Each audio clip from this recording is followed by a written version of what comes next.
কমলপুরের ঐতিহ্যবাহী কমলেশ্বরী কালী মন্দিরের নির্মাণ কাজ চলছে।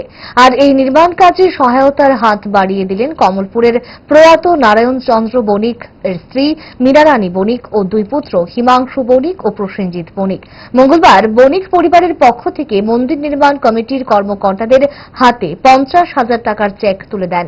সেখানে উপস্থিত ছিলেন প্রয়াত নারায়ণ চন্দ্র বণিকের স্ত্রী মীরারানী বণিক ও কালীবাড়ি কমিটির পক্ষে নিখিল চন্দ্র দেব, রাজেন তিওয়ারি, অমল চক্রবর্তী।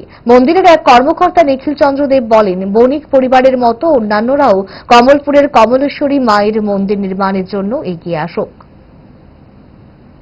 কমলেশ্বরী আজ কমলেশ্বরী মায়ের মন্দিরের নির্মাণ কার্যে আমার ব্যক্তিগতভাবে ঘনিষ্ঠ বন্ধু স্বর্গীয় নারায়ণ চন্দ্র বণিকের স্ত্রী মীনারানী কুমারী বণিক এবং তার দুই ছেলে একসাথে মিলে মায়ের নির্মাণ কার্যে 50,001 টাকা মায়ের নির্মাণ কার্যে সাহায্য করেছে।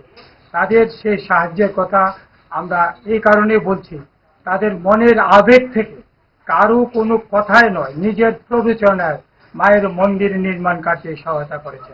আমরা আশা করব আগামী দিনে তাদের মনোবলের মতো বিবেকের অনুপ্রেরণায় যাতে আমরা সবাই মিলে মায়ের মন্দির নির্মাণ কাজে সাহায্যের জন্য। ডায়েট যতই রেস্ট্রিক্টেড হোক না কেন, ওয়েদারকে তো আর রুটিনে ফেলা যায় না। But if there is a problem, 5 দশক ধরে গ্যাস, অম্বল ও পেটের সমস্যা একমাত্র সমাধান গ্যাস।